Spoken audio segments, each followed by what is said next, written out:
It seems that the sacraments of the Christian faith have come to be rather badly neglected. And we want to talk a little about that this morning. First of all, the ceremony of marriage is probably one of the basic rituals of the entire world. There's no religion that does not have it. And my own experience with it, as working with persons desiring to marry, is now extended over a long time. I performed my first marriage ceremony in the fall of 1923 and have continuously performed marriages ever since that time. We are not a large marriage group, but we do try to work with people who are a little disillusioned and seriously hurt by the gradual deterioration of the religious element in matrimony. Actually, people have come to me time and time again and said that, frankly, they did not want a judicial marriage. They did not want to be married by a judge nor by a justice of the peace. They wanted a marriage that inspired some form of internal commitment to mutual assistance and regard over the period of a lifetime. What seems to be happening today is that those deciding to live together are trying in every way possible to avoid commitment. They avoid the responsibilities of settling down to a serious matter of living together. Now, it isn't the ceremony alone, but it is the living together that constitutes the sacredness of the marriage ceremony.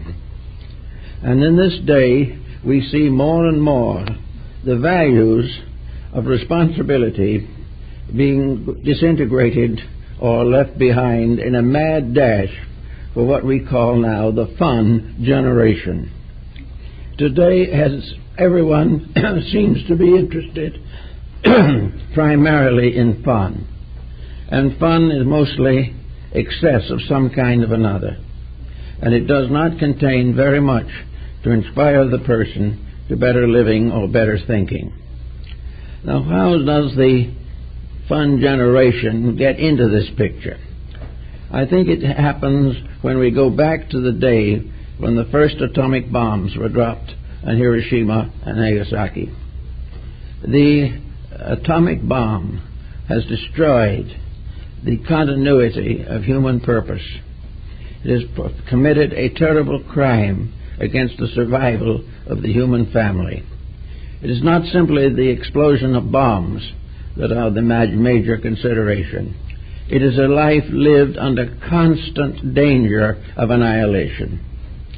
This annihilation may never come, but every day it hangs over the world, disintegrating and destroying the integrities of human life.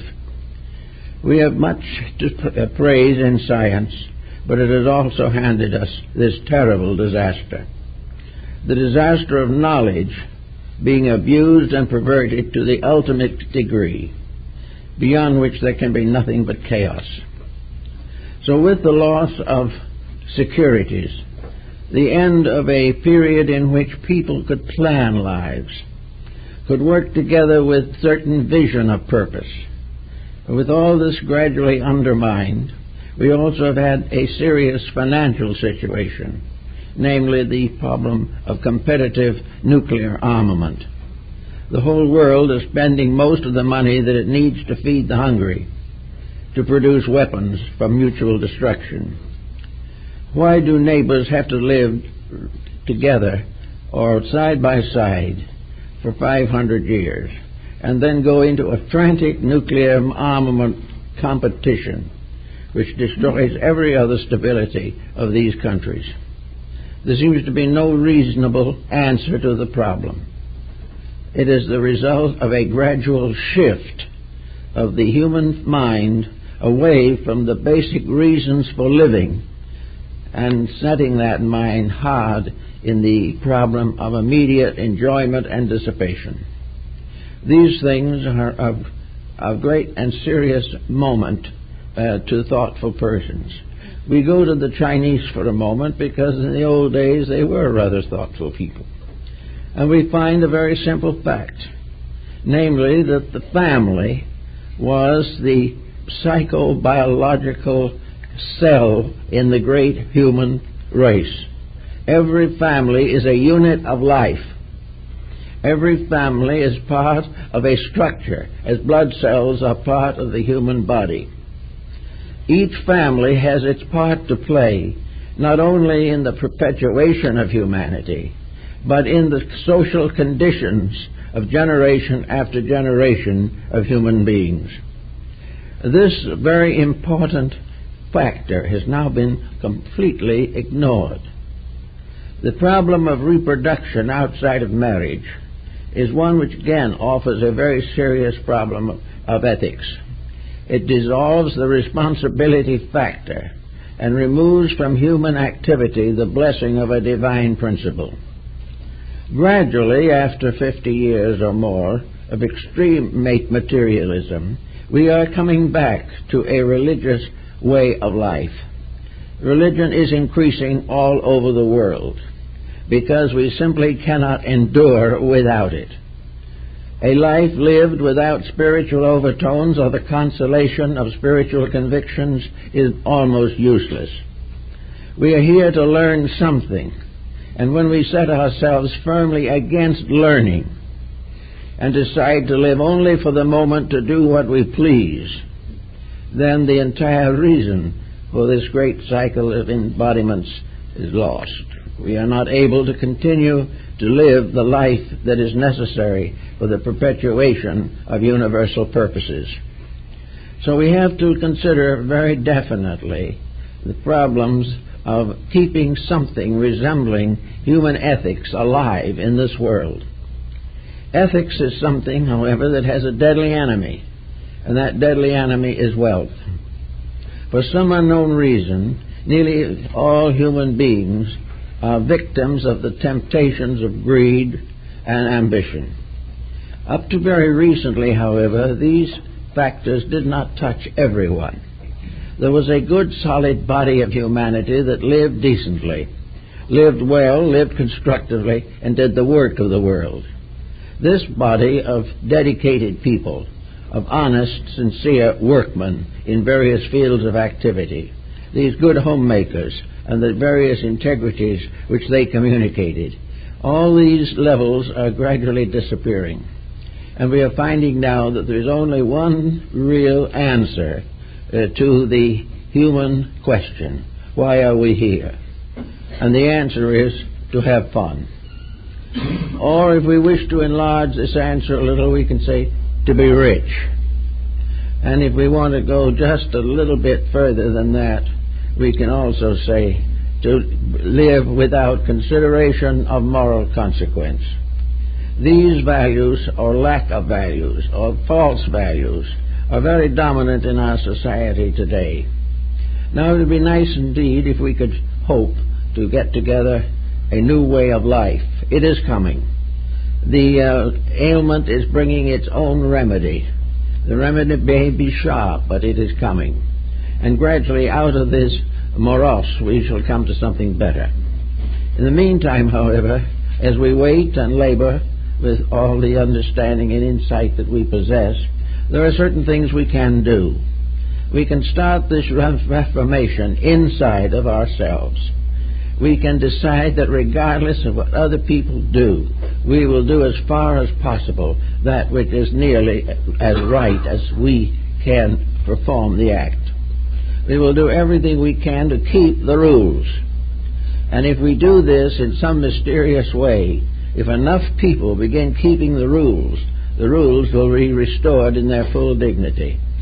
We cannot hope that some legislative body is going to correct all these problems, for the legislators are suffering from the same elements and ailments that the followers are suffering. Therefore, we have to consider it essential to do these things for ourselves. We have to make these decisions, and we have to try to live them, and live them as nicely and as pleasantly and as constructively as possible. The Chinese were very strong in their realization of the tremendous importance of family.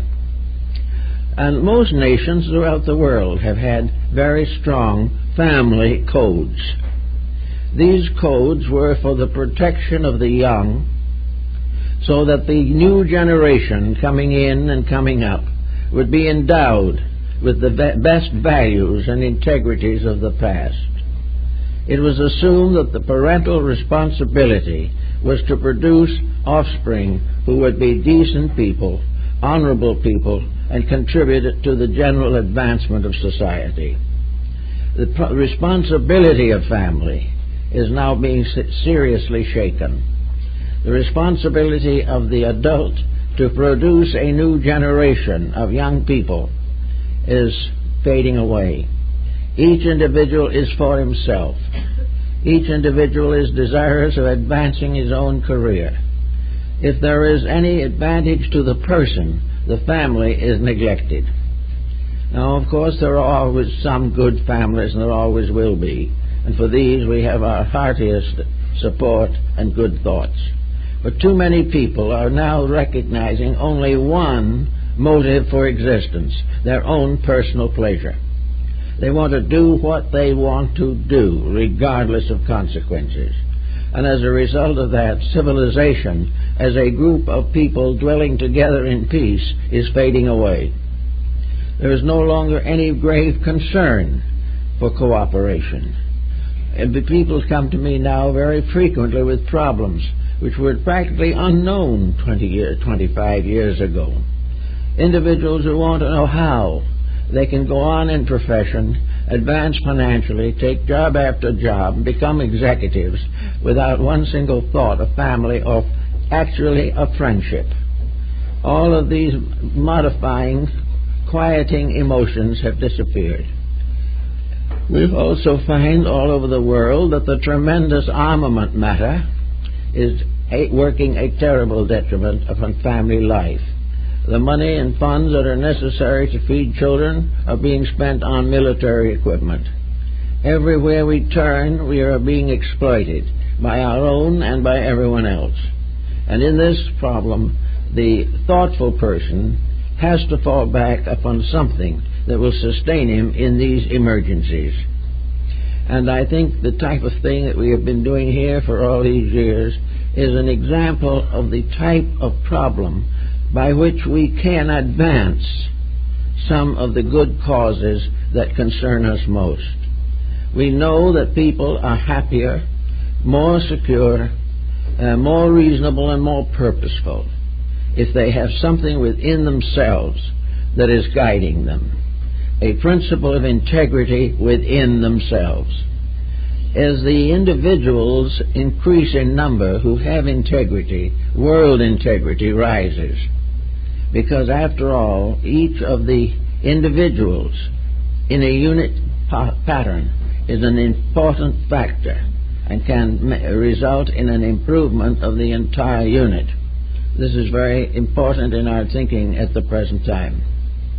So we want to emphasize the very great importance of preserving the nice things of life, the gentle things, the kindly things, the unselfish and thoughtful things, and not accept competition as an excuse for the disintegration of personal integrity. It's all so foolish, and yet we are so slow to understand. Actually, all of this tremendous struggle that we are going through, day by day, has no meaning. It has no end. It has nothing at the termination except the same end that has come to every living thing since the dawn of time. Actually, all of this competition reminds us that the path of glory leads but to the grave. All of these mistakes we are making are sacrificing value for something that has no value, and compromising friendship for a little success, and then the same silence, friend and enemy lying side by side. There seems to be no justification of trying to build a physical empire in a temporary environment such as the earth. There is no reason to hope that the individual can fulfill all his ambitions and be happy, and in the end survive to enjoy them and gloat over them as time goes on. We all simply do our little bit and then go, and the place is taken by someone else. And very often we are the ones that train that someone else, and the issues get more and more painful and unfortunate. So let us try to think of the idea of religion. The Bible tells us that marriage is a sacrament acceptable to God, that deity in its life and plan and purpose has willed and intended that man shall not live alone, that we shall have families, that we shall have the joy and the spiritual experience of growing together. Perhaps we might best say that the family represents a kind of test, a ritual, an admission into the mysteries of social integrity.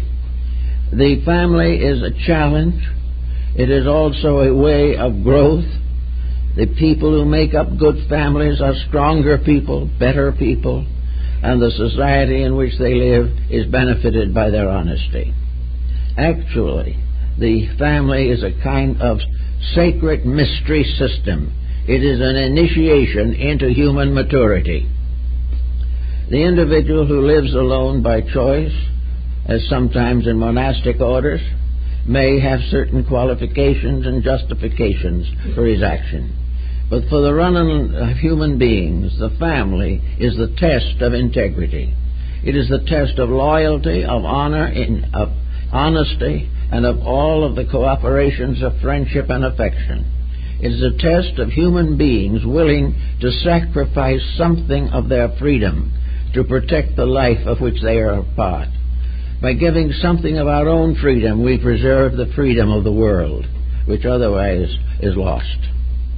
So I'd like to think of marriage perhaps as a kind of testing, a kind of first degree in the mysteries of growth. The individual coming into the world comes into a family. Today, most young people looking back over the family life may not find it particularly advantageous. They may regard themselves as considerably underprivileged, that they have not received the proper instruction, guidance, and attention the children are entitled to.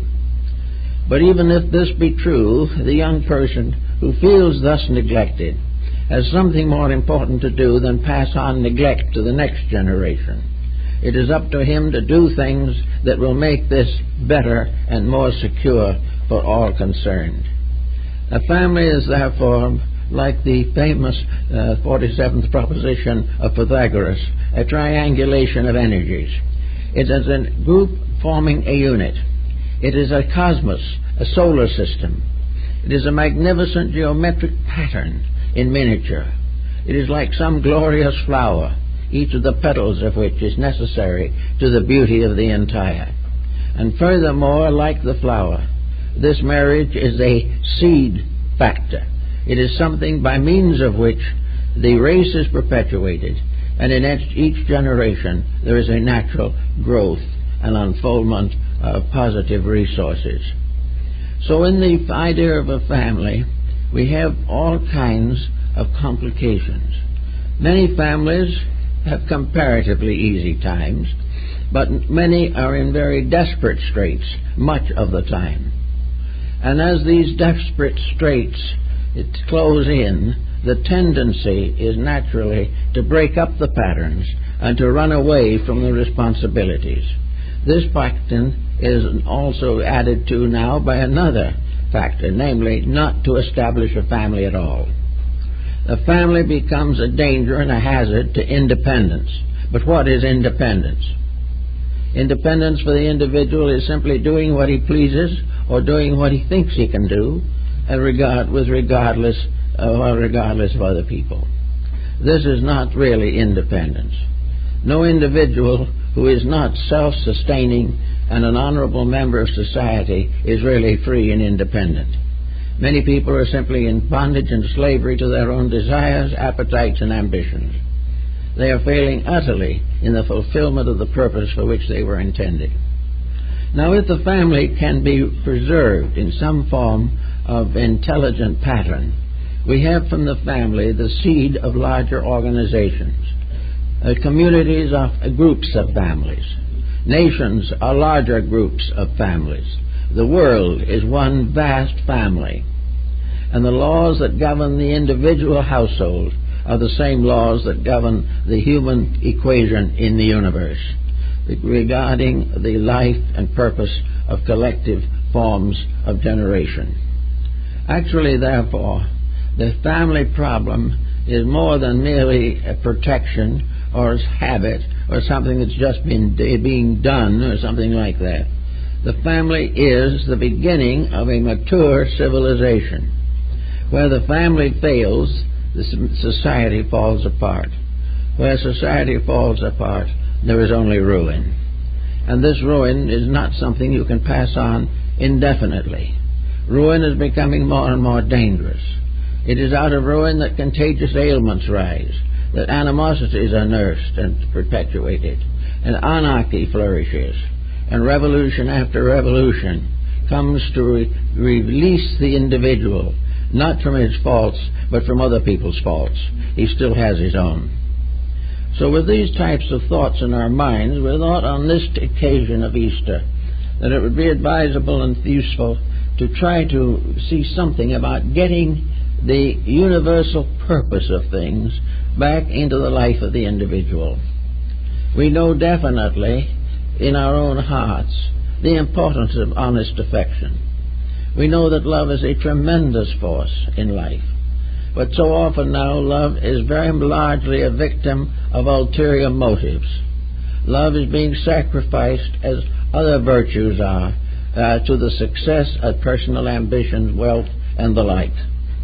Therefore, the redemption of the principle of love is actually essential to the resurrection of human society. As Paul tells us, and so are these three: hope, faith, and love, and the greatest of these is love. Therefore, a sincere affection is probably the open door to the redemption of human character. That which we sincerely admire, that which we sincerely love, we cherish and desire to serve and to help. Where there is real affection, there is cooperation. Where there is deep affection, there is self-sacrifice. And where there is a strong, abiding friendship between generations and families, there is a strong defense of principles and a determination to maintain the proper values of life. For a long time, we were suffering considerably from what was commonly called atheism. Atheism was a sort of rejection of a deity that did not seem to be very honorable. It seemed like it never occurred to people that atheism was really a punishment for their own way of trying to live in a universe, the rules of which they would not and could not obey. But anyway, atheism became very fashionable, and it took on strong scientific coloring, until finally the whole part of Western civilization was infiltrated by this unbelieving, this idea that there was nothing but this life and nothing after, and that therefore all we could do was have a grand time now. Well, that sounded pretty good to a lot of young people growing up especially, but look what has happened to the grand time. The grand time is now tremendous chaos. The grand time is just compounded misery. The grand time is crime, drugs, contagious diseases, plagues, bankruptcies, invasions, and assassination plots. The grand time is failing because nothing can be grand unless basically it is right. And the pattern that is now being cultivated is not right. More and more, however, we are waking up to this. And here and there and everywhere, there is a strong revival of belief in religious principles. It is becoming impossible, even in the atheistic state, so-called, to prevent the increase and dissemination of religious principles. We are now on the verge of a new era of religion. As it sits at the moment, this new era is more or less dominated by anxiety. It is desperation seeking an answer to its own problems. But actually, we are beginning to realize that down inside of ourselves we were never atheists and never could be. The atheism was a sophistication more or less justified by science and inspired by our educational theory. But actually it was not livable. And all over the world, where churches and temples were closed down, they are being opened again. Because, as Napoleon pointed out on one occasion, it's easy enough to conquer a people, but you cannot rule them after they are conquered without the help of religion. So that little by little, religion becomes an inspiring factor. There must be something happen to inspire people.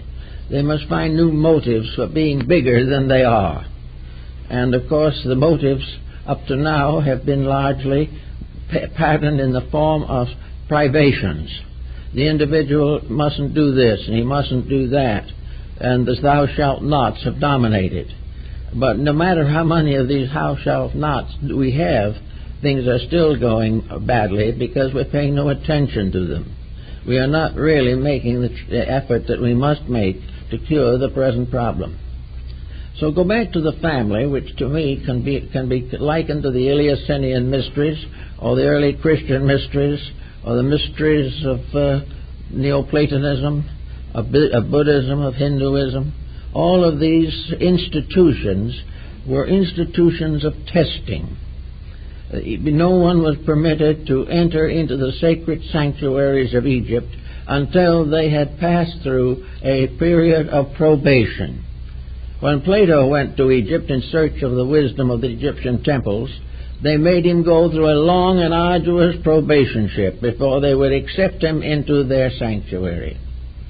It was necessary, therefore, to wait and work and prove oneself before the advantages of higher learning could be bestowed.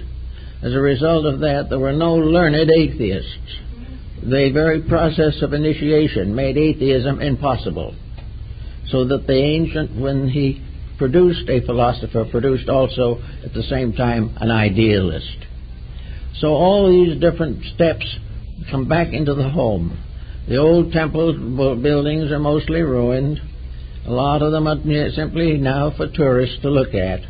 But the ancient principles are still with us because they are part of the psychobiological life of the human being. So we have now the possibility of religiously interpreting things that we previously regarded as purely physical or industrial or economic. Actually, the family is a living entity. It is one made of several, but they have become one through mutual service, mutual understanding, and mutual acceptance of responsibility. They have really come to fulfill the obligations of the marriage ceremony as we find it in the Church of England, namely to serve one another, to be with each other, to go through both good and ill with each other, so long as life lasts. Nearly all marriages are declarations of life intent, but most of them today only last a few years. In other words, the oath taken is broken by the ones who took it. This is not good. Now some have tried to get away from this problem by simply not getting married, or by doing it completely from a legal or physical standpoint. But here again we have another very serious situation. The condition of the younger generation growing up in a society of the unmarried is very difficult, very dangerous, very sad, and is contributing to every demoralization that is affecting us today. We are in our present troubles because we have lost touch with the integrities of life, and we cannot do this without serious detriment. The young are here to learn how to live. Those of middle life are here to share living with each other over a long period of years, and the aged are those to look back upon wisdom and to prepare to incorporate the experiences of life into soul power. All these things are more or less taken for granted, in the ancient times at least, but now they are very difficult to find. Therefore, we might very definitely think, I believe, in taking the idea of marriage as it is, and trying to understand what it gives and what it costs. Now, marriage today is expensive. It is a cost because it requires the acceptance of mutual obligations. To maintain this union, or to maintain this social entity of marriage, therefore many families are broken up by most of the adults being employed and the children left at whatever devices they have. Now, we can't say that the individual who has to go out of the home in order to make a living is completely responsible for this situation. But he is part of a way of life that is gradually built in a fake superiority of non-ethics. The whole of society pays absolutely little or no attention to the problems of how to save society itself, how to prevent this entire structure from falling apart. We create competition. We exploit to the last degree. We inflate beyond comprehension. We make every possible effort to destroy the economic security of the majority of the people. And we expect this condition to end in wealth for some and a kind of psychological slavery for the rest. It's simply the fact that we have come this far and we have lost contact with the realities of life. One reason, perhaps, also where we're in some of our trouble is the fact that we are no longer a philosophical people. We no longer read philosophy, or if we do, it is contemporary and meaningless. We do not build upon the wisdom that has been given to us. We ignore the knowledge that is available to us because we are too busy watching television. We are too busy watching the perpetuation of a continuous deceitfulness which has no value to us or to anyone else. So if we are going to solve some of this problem, we have to take into very definite consideration the pressure that is being put on us from up above, the exploitation of the human being, an exploitation that is growing more and more intense and is being revealed in the corruptions in every phase of our life. In the last 10 years, we have had more corruptions exposed on the higher levels of legislation probably than in the previous 100 years. Everything is being sacrificed, and somewhere in the midst of this sacrifice is a human being who would like to be good and finds it almost impossible to express the virtues with which he is naturally endowed. Well, that is a very bad problem, and it's not going to be solved very easily. But in many, many ways, we can break the pattern and do things that we didn't know we could do. We could look over the family budget, for example, and find out how much of the income beyond the absolute necessities, how much of that income is being wasted on fun. Not the kind of fun that makes everybody happy, but the kind of fun that you have to get over in a hospital. The kind of fun that is a result of dissipation, of uselessness. Then we can take another little look at our financial situation and see what we are wasting on trivia. We are becoming utterly obsessed by the fact that we've got to buy something new every minute. The promotional side of our economy is wearing us out. We are being tempted every day to things we do not need, actually do not want, and perhaps do not know what to do with. But they're new, they're here, they're available, and the best people have them. And so we gradually indebt ourselves for these things. We are therefore actually not as poor as we might be if we didn't waste money. We might have a little more to do useful things with. If we're going to buy gadgets, why don't we buy gadgets that mean something? and not some kind of a contrivance that wears out in 1 year and has to be replaced? Why not invest part of this in personal growth, personal integrity, enlargement of understanding and insight? Instead of buying some contrivance, why don't we study or go and take courses on things that are valuable, or do one thing or another to assist in the underprivileged, instead of simply wasting a fortune on things that nobody really wants? The recent auctions of art in various parts of the world are scandalous, and they realize prices that are utterly and completely unreasonable. And the reason this is possible is that a few persons have become, in one way or another, extremely wealthy without doing any serious thinking on any subject. They are simply fortunate for something like sports, theater, or some time of speculation. So they go to an auction sale in Hong Kong, New York, or London, and buy a Chinese vase for $15,000, a small screen with a little inlay of ivory, $10,000, and a painting by some European artist who never was really very good for $3.5 million. Now this is not only a thing that occasions, but every paper and every architectural and artistic journal is loaded with this type of information. People are buying things they don't know what to do with and don't want, simply because they can afford them. In order to really mature, as Plato may have found out in Egypt, the buying power must be disciplined by integrity. We do not buy things because they're for sale. We buy them because we have some justifiable reason for having them.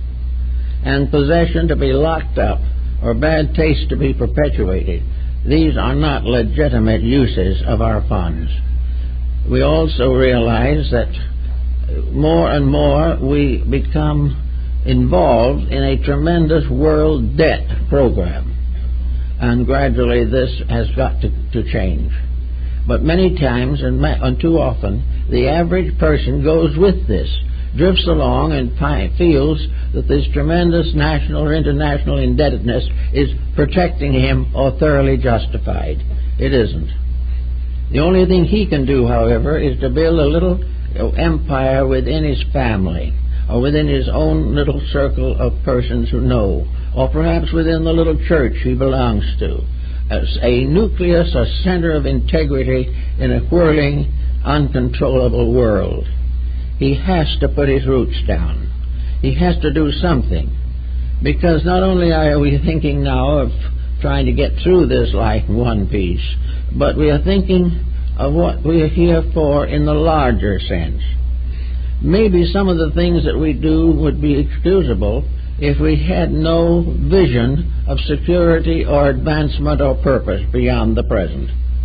But we know for internal conviction and reasons that man is an eternal creature.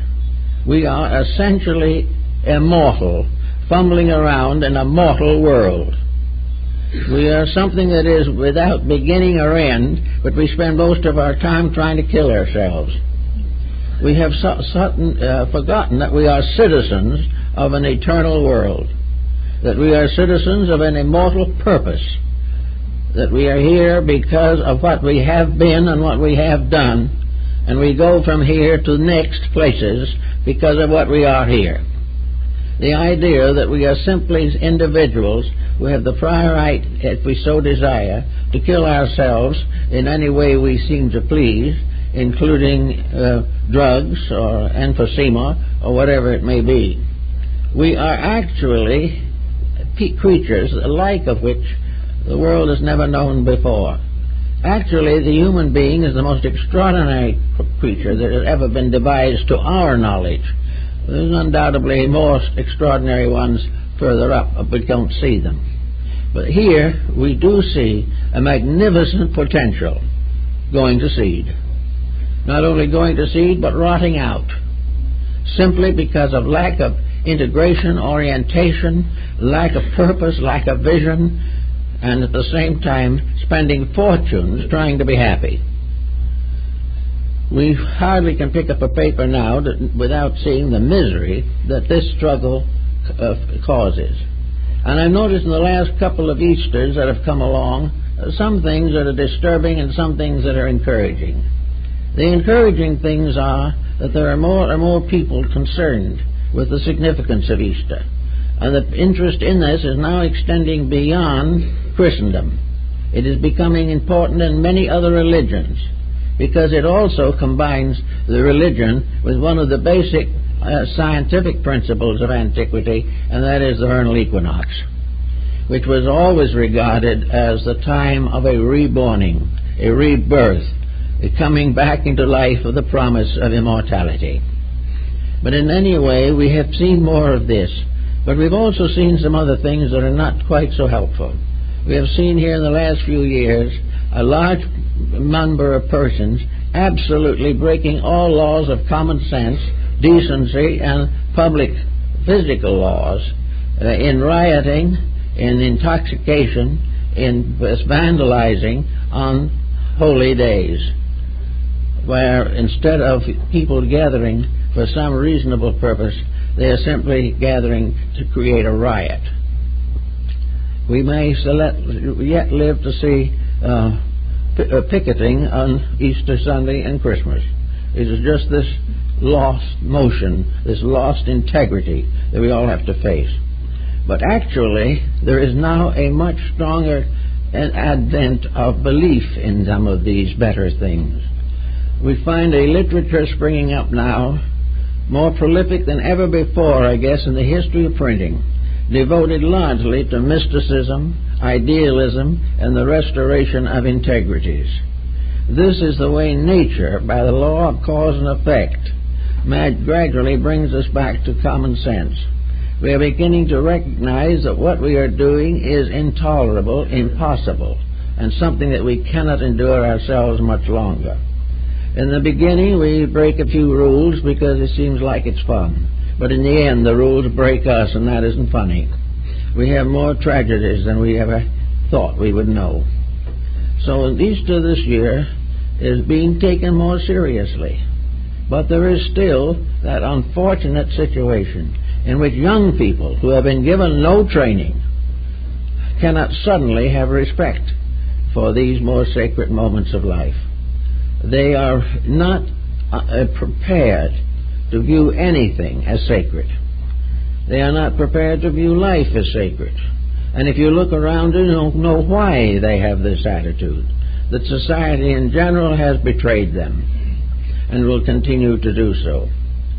But everywhere where a family has a marriage which is sanctified or solemnized by the clergy, that family has a different basis for living than those who are simply willing to go to the justice of the peace or not go anywhere. The family that follows the ritualistic ceremonies of the sacraments, those at least which are known and practiced in the Protestant denominations, these people have accepted a responsibility. They have stated in themselves that the marriage is a spiritual event, that it is an experience in growth, an adventure in maturing the inner life. It is something that we are grateful for. We are grateful for the sincere affections of other people and of the affections of children. And we may be deceived, but where a ceremony is sanctified by religion, the chances of success are much greater. And where there is no ceremony at all, the chances of failure are almost complete. Therefore, it is very necessary for those who have accepted the sacrament of marriage to remember it later. And when things get a little rough in the going, to remember that we have made a convicted statement. We have said what we believe, we did what we thought we wanted to do, and we must pay the consequences. If we began to think of marriage not as something we could get out of, but something that we could grow into until, with an imperfect start, it may improve. The ceremony is very important because it is the first line of defense in the bringing into the world of a new generation of human beings. It is in the home that the miracle of rebirth or regeneration takes place. It is in the home that life comes into manifestation into this world. It is bad enough for this life to come into an environment as unhappy as the one we're in today, but it is even more tragic when the intimate environment into which it is born is plans to have family. Should really remind each other and themselves of the commitment of the responsibilities of marriage and parenthood, that some way these are natural principles. These are not something that were developed by King James in the first edition of the King James Bible. They were not something that the Greeks developed, or the Egyptians, or the Chinese. Every people in the world has recognized the necessity of preparing a sound foundation for the incarnation of children, that they must have the right beginning, and that enough people giving their children the wrong beginning will end in a world war. Once we have destroyed the faith of the young, it is hard to restore it, and it is hard to protect it in them if we have not protected it in ourselves. Therefore, the very great purpose and reason behind all this is to recognize that the coming in of a better generation is the long-range solution to the present problem. They have got to come in and be treated better. They have got to come in and inspired more. They've got to come in with a realization that it is better for themselves and all others that honesty and integrity should dominate their conduct. This training comes from the home. Without the home, there is no such training. Comenius, the founder of the public school system, many years ago, centuries ago, said definitely that the primary educational system is the home, that the first schooling is at the mother's knee, that all of the later intellectualism must be dominated by the inspiring attitude of parents and the love they have for their children and the love which they wish their children to bestow upon their children in due time. Therefore, as Comenius says, any education that they get before they are 10 years old is by far the most important and the most directive. If it is bad up to then, character is badly wounded. If it is good up to that time, the world will not be able to completely defile it afterwards. So idealism, patience, self-sacrifice, the giving up of personal luxuries for the sake of protecting the family spirit, these are musts in our present civilization. And they are also better for the parents of today, because sometime those parents are going to be older and may demand or need a great deal of help from their own children, only to find that these children don't even remember that they existed. All of this type of thing brings the practical reform of things much deeper than trying to reform the tariff regulations or something of that kind. They're all tied together. But the laws of honesty in physical things would not be necessary if the individual himself was innately honest. And where a nation is strongly religious, even though its teachings may be rather elementary, such a family or such a nation has a much greater problem of survival. And we notice now in many of the socialized states that the rise of religion is strongly marked and must be accepted. It can no longer be simply brushed aside. We are beginning to learn politically that without religion no nation can be governed. So these things come back again. If it's true of the nation, it's true of the home. If it is true of all, it is true of each.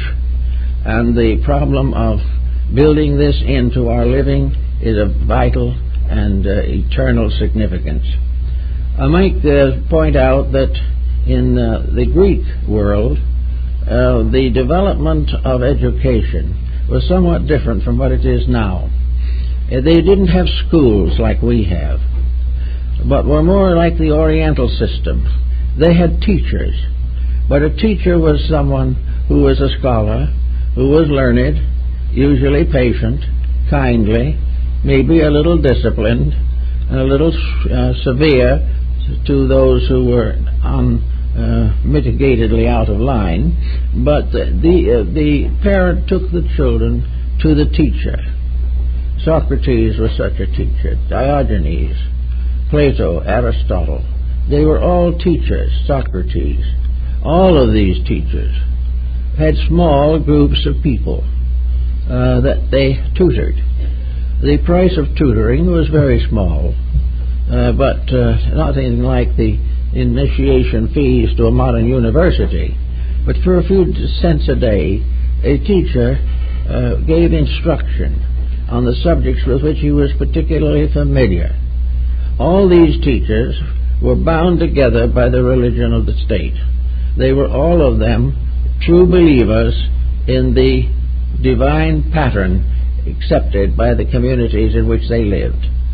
But they also were able to interpret. Every one of those great teachers of antiquity who taught arithmetic, for example, were not satisfied to simply talk about adding and subtracting and multiplying and dividing. Before they got through talking about arithmetic, they talked about practically every cosmic mystery that man has come in contact with. They lifted arithmetic immediately into morality and ethics and divinity, and showed finally the importance of mathematics, because God, in created by geometrizing. So geometry was a sacred science. All these things, trigonometry, higher mathematics, physics, medicine, art, literature, were all sacred sciences. And because they were sacred sciences, the teachers gave part of the moral responsibility. If you studied with a disciple of Pythagoras, you came out of this school convinced of the realities of integrity. You were convinced of the greater world of which we are a part. And each student, before he graduated from his local teacher, was already mindful of what might happen to him in a future embodiment. All this is gone.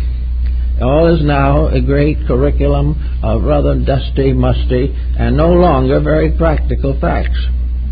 We are not able to get an educational system that in any way will compensate for the family grouping. And the only place now where children can receive the basis of a good life is in their own home. And if they are deprived of this by the utter selfishness of their families, then there is a serious moral responsibility descending upon the parents. And the karmic consequences of this neglect should be borne in mind. Because when we are selfish enough to sacrifice the realities of those nearest to us, simply to our own pleasures and comforts, we are already breaking some of the basic laws of universal procedure. So we know that education is coming into a new way of life. New schools are coming up. New educational systems are being developed. And every day in the newspaper you now see remarks concerning changes in the curricula in order to make it more practical for the person. And now the word practical means moral. It means again the rise of integrities. It has been proved definitely that you cannot have integrity unless you inspire it and reward it. It will not come to simply because it's there. It will become because as a result of it, the individual has the right to make a larger contribution to the common good. All these things are part of the very modern patterns with which we are now concerned. Now, when you take a young couple today and you put them up with the family and all the relatives, friends, and etc., and perform the marriage ceremony for them, you nearly always do feel that there is a sincerity there.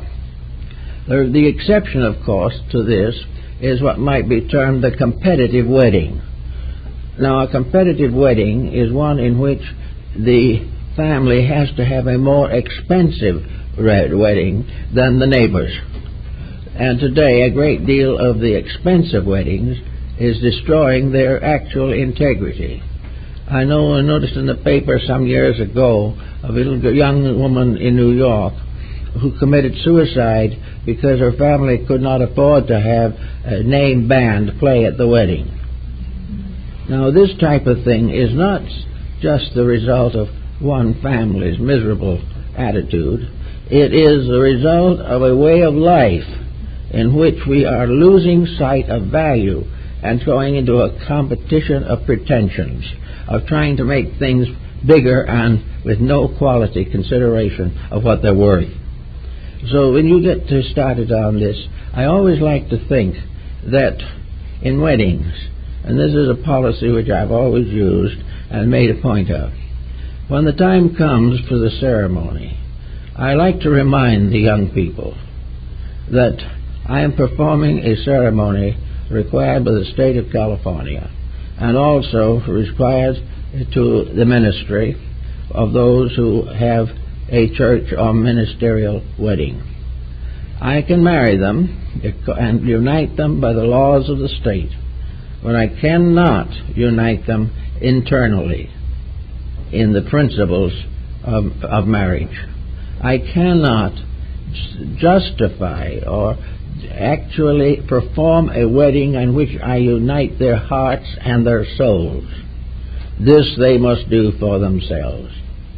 And the wedding ring becomes a symbol of an eternal bondage, but not to slavery, but a bondage of love for each other.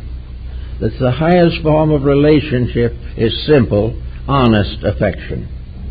That I can't bestow this in a wedding ceremony. I can't guarantee the result of the ceremony, but I can only perform that which makes possible their growth within themselves toward the goals of a union of spirit and heart for the common good. That these young people start out loving each other first and sacrificing a number of foolish things is a proof of sincerity. And the symbols of union are not valid unless these symbols are vitalized by conduct itself.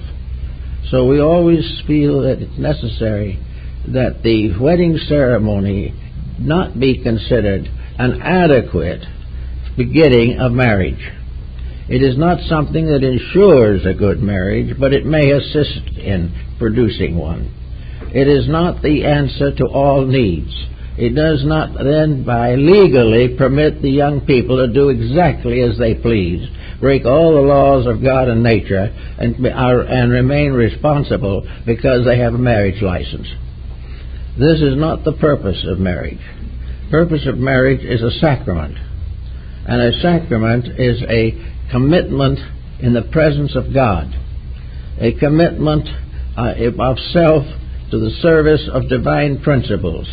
It is in this particular case, it is the acceptance by the young people of the commandments of God concerning the conduct of marriage.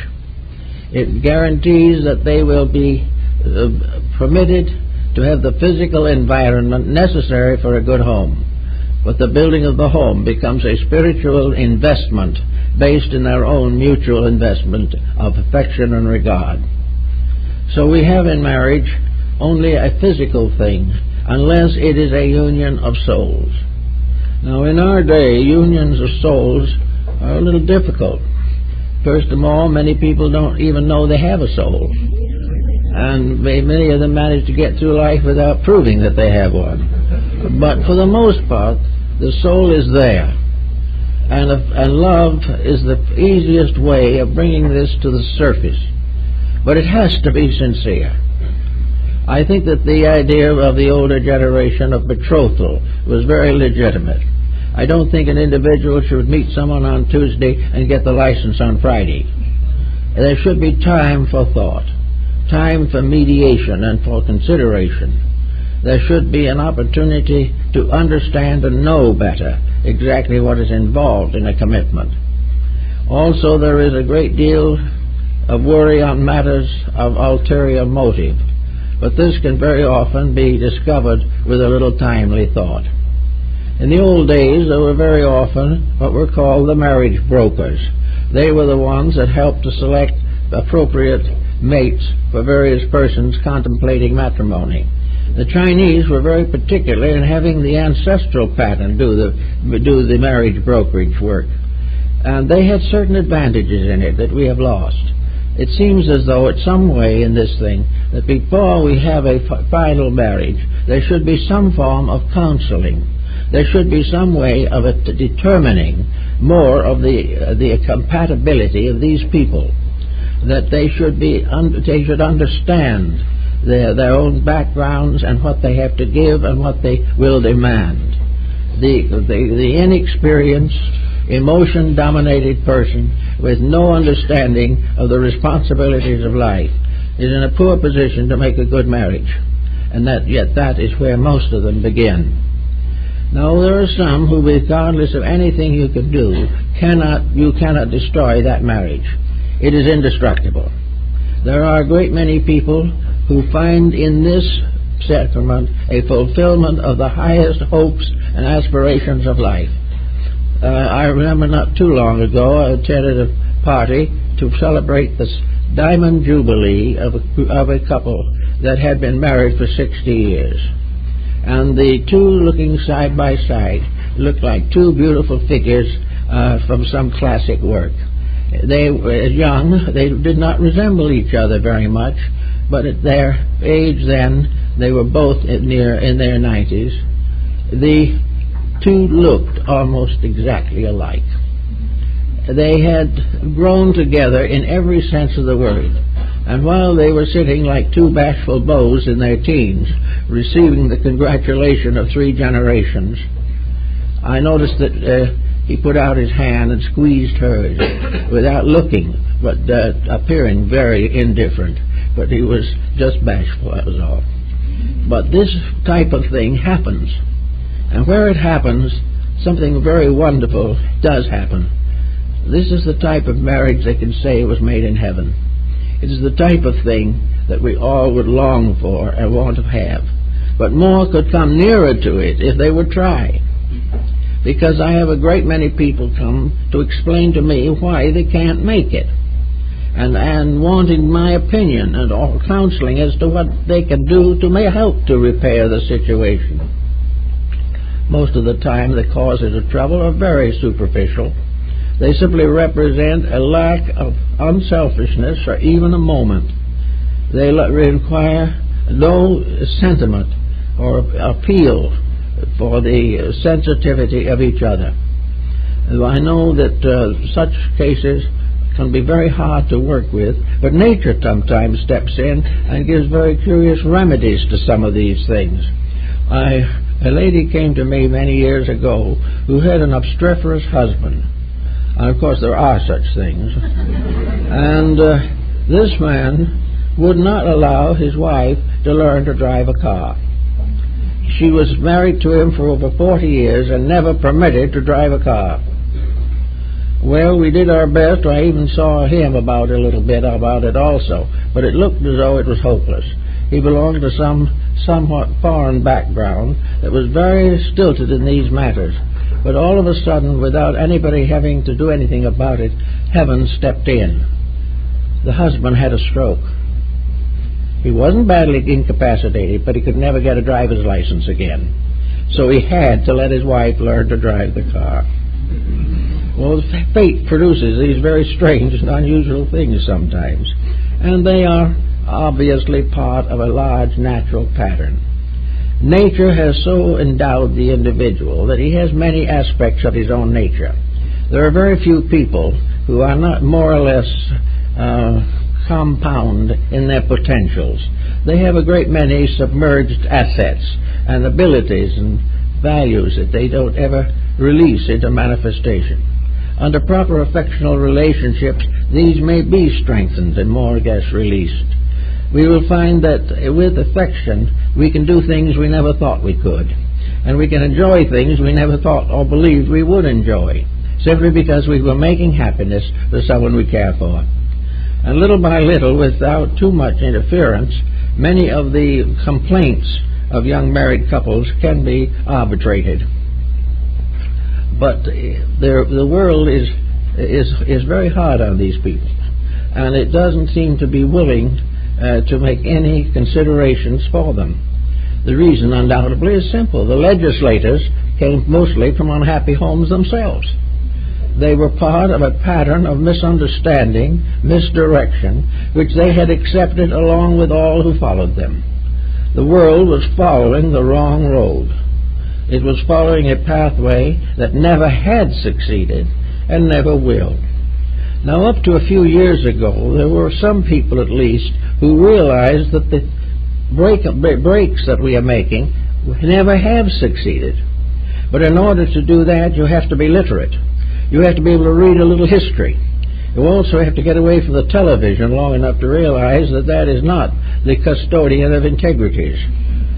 But it is true that if a person studied a little the history of civilization, they would very soon come to understand the broad foundations of human relationship.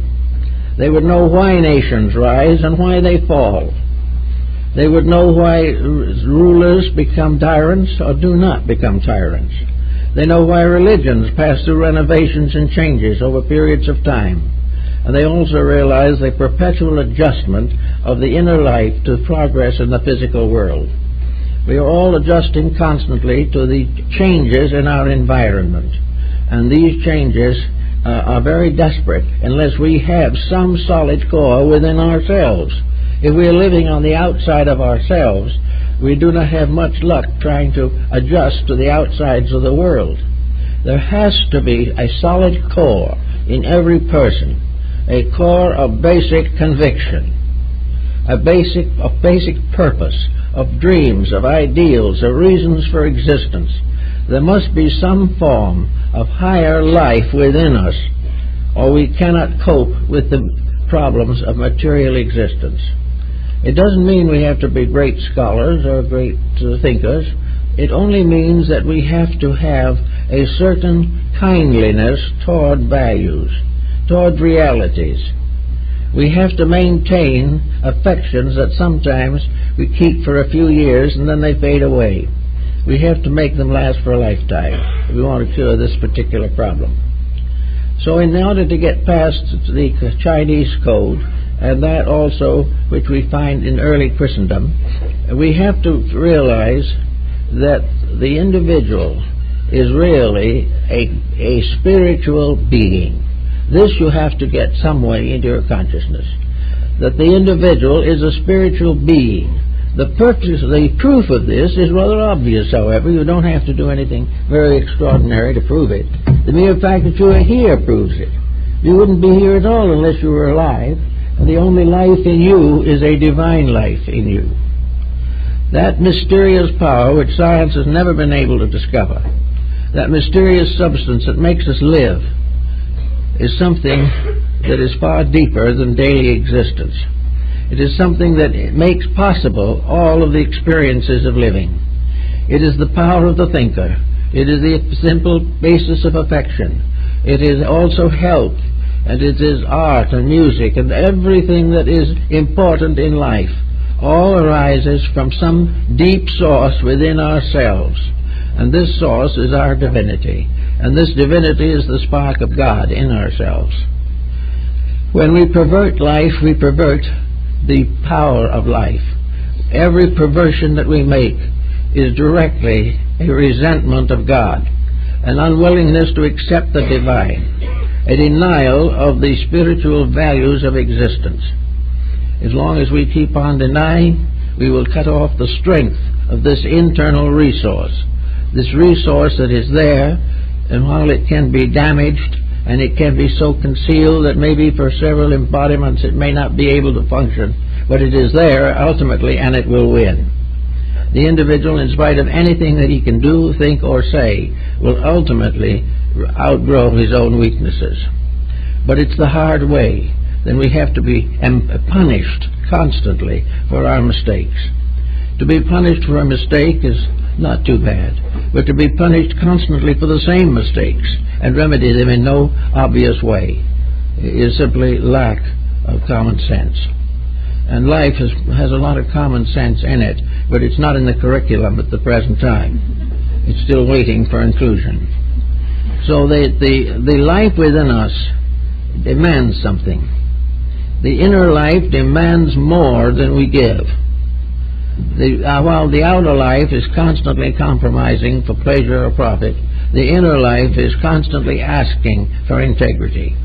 It is asking that the individual fulfill the inner values of his own character, that he becomes actually a person of worth, a person who is keeping the rules. Now, as we go through along the way of life, these rules become more and more difficult sometimes, but we must still try to keep them, because it is the way we live now that is going to determine not only the way we live somewhere later, but how the world is going to live with the children that we have brought into it. We have a duty to ourselves to grow, and we have a duty to help those who come after us to benefit from our growth, to understand what we can contribute to their unfoldment and their maturity. Again, I think there's so much to be said for Comenius, who was a very wonderful idealist, a Moravian clergyman, a contemporary of Bacon and Hartlib and many of the interesting personalities of the 17th century. Comenius had a little book that he prepared for young students, and these students were taught the ABCs of life. And he had a book in which all these ABCs were represented by little moral images. And he was trying to teach all these young people to realize that their home was their security, that their parents were the visible expressions of the divine being, that their mothers and fathers were their greatest and truest friends and always would be, that these friends, because they loved them, would do everything possible to have the child grow up an upright, worthy citizen, capable of carrying his part of the world's load of responsibility. He also pointed out, even back in there, that there was no saying what was going to happen to these young people. They come into the world, they go to school, and they get an education, and they go out and do all kinds of things. But somewhere among these young people who have had their first education at their mother's knee must come the great executives, the leaders of policy, the lawyers, the physicians, all of those who are called more or less the leaders of culture, all the scientists, biologists and physicists and astronomers. Somewhere back in there were little ones at the mother's knee. Now, a great deal depended on what the mother did. And for the most part, I think in those days she did a generally better job than is being done now. There are some very devout ones now, let's not mistake that for a moment. But there are too many to whom employment and progress in business comes first. Little by little, this wisdom of the mother is fading out in the new generation and will not be available when these younger people, coming to maturity, take over the burden of running the world. They have not had the touch of grace. Many of them have not any strong religious beliefs, but they would have had something if in the parental life they had seen the sacrifice, charity, humility, dedication, devotion, and sincerity. These things coming to the child from the person closest to that child, and coming over a period of life in which the most sensitive parts of living are being molded. These basic teachers from the mother's knee are going to and did affect the history of the world. They were the great sources of strength. We are losing these sources of strength because of industrial or economic considerations. But somehow, something must be done to teach the child before it goes to school, to teach it in the home or in the family. And in the average family, if there was real cooperation, there could be a fairly solid little classroom for those who need particular training. If the parents are busy, there are the uncles and the aunts and the grandparents and the cousins and the nephews. There are many, and someone among them can help to bring up the children. And if privation or desolation comes, things can be done to make sure that these young people growing up are not going to be the dictators and agitators and destroyers of tomorrow. The aggressive, combative person is a product of something. And if we can remove what causes him, he will be, along with all others, a more useful and helpful and intelligent citizen. So we should all try, in any way we can, to support these things and find in the fulfillment of a better life that which is far more joyous than a fun generation supported by narcotics. We do not need fun. We need to enjoy the glories of a good life. We need to enjoy the privilege of seeing those who come after growing up among us. We have a right to see institutions created for human benefit, staffed by persons who believe in human benefit. We have a right to see that the world's work is done by people who have conscience, who have ideals, who have hopes, who have dreams like our own. And if this happens, we probably won't need very much armament, because armament is really prepared and maintained largely for those combative personalities who have been wounded in some way by the materialism of our present systems. So we have to try and find new ways to do these things. But each one in his own little life, in his own little way, can be a little more kind, a little more generous, a little more thoughtful, and in that way make a very important time. And on such holidays as Christmas and Easter, there should be a serious thoughtfulness as to our moral duty to each other and our spiritual duty to the deity from which we are descended. If we keep these thoughts carefully in mind, I think we will have a more valuable and permanently happy relationship with life. Thank you. Is one which again offers a very serious problem of ethics. It dissolves the responsibility factor and removes from human activity the blessing of a divine principle.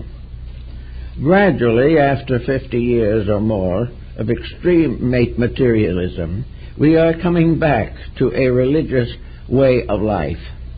Religion is increasing all over the world because we simply cannot endure without it.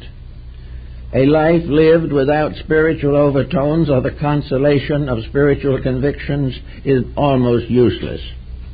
We are here to learn something, and when we set ourselves firmly against learning and decide to live only for the moment to do what we please, then the entire reason for this great cycle of embodiments is lost. We are not able to continue to live the life that is necessary for the perpetuation of universal purposes. So we have to consider very definitely the problems of keeping something resembling human ethics alive in this world. Ethics is something, however, that has a deadly enemy, and that deadly enemy is wealth. For some unknown reason, nearly all human beings are victims of the temptations of greed and ambition. Up to very recently, however, these factors did not touch everyone. There was a good, solid body of humanity that lived decently, lived well, lived constructively, and did the work of the world. This body of dedicated people, of honest, sincere workmen in various fields of activity, these good homemakers, and the various integrities which they communicated, all these levels are gradually could work together with certain vision of purpose. With all this gradually undermined, we also have had a serious financial situation, namely the problem of competitive nuclear armament. The whole world is spending most of the money that it needs to feed the hungry, to produce weapons for mutual destruction. Why do neighbors have to live together or side by side for 500 years and then go into a frantic nuclear armament competition which destroys every other stability of these countries. There seems to be no reasonable answer to the problem. It is the result of a gradual shift of the human mind away from the basic reasons for living and setting that mind hard in the problem of immediate enjoyment and dissipation. These things are of great and serious moment to thoughtful persons. We go to the Chinese for a moment because in the old days they were rather thoughtful people. And we find a very simple fact, namely that the family was the psychobiological cell in the great human race. Every family is a unit of life. Every family is part of a structure, as blood cells are part of the human body. Each family has its part to play, not only in the perpetuation of humanity, but in the social conditions of generation after generation of human beings. This very important factor has now been completely ignored. The problem of reproduction outside of marriage. Now, it isn't the ceremony alone, but it is the living together that constitutes the sacredness of the marriage ceremony. And in this day, we see more and more the values of responsibility being disintegrated or left behind in a mad dash for what we call now the fun generation. Today, as everyone seems to be interested primarily in fun, and fun is mostly excess of some kind of another, and it does not contain very much to inspire the person to better living or better thinking. Now, how does the fun generation get into this picture?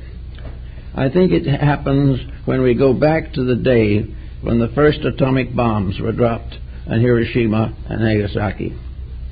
The atomic bomb has destroyed the continuity of human purpose. It has committed a terrible crime against the survival of the human family. It is not simply the explosion of bombs that are the major consideration. It is a life lived under constant danger of annihilation. This annihilation may never come, but every day it hangs over the world, disintegrating and destroying the integrities of human life. We have much to praise in science, but it has also handed us this terrible disaster. The disaster of knowledge being abused and perverted to the ultimate degree, beyond which there can be nothing but chaos. So with the loss of securities, the end of a period in which people could plan lives,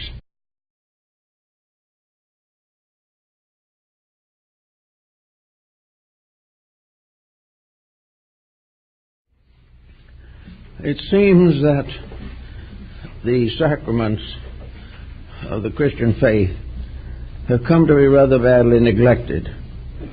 And we want to talk a little about that this morning. First of all, the ceremony of marriage is probably one of the basic rituals of the entire world. There's no religion that does not have it. And my own experience with it, as working with persons desiring to marry, is now extended over a long time. I performed my first marriage ceremony in the fall of 1923 and have continuously performed marriages ever since that time. We are not a large marriage group, but we do try to work with people who are a little disillusioned and seriously hurt by the gradual deterioration of the religious element in matrimony. Actually, people have come to me time and time again and said that, frankly, they did not want a judicial marriage. They did not want to be married by a judge nor by a justice of the peace. They wanted a marriage that inspired some form of internal commitment to mutual assistance and regard over the period of a lifetime.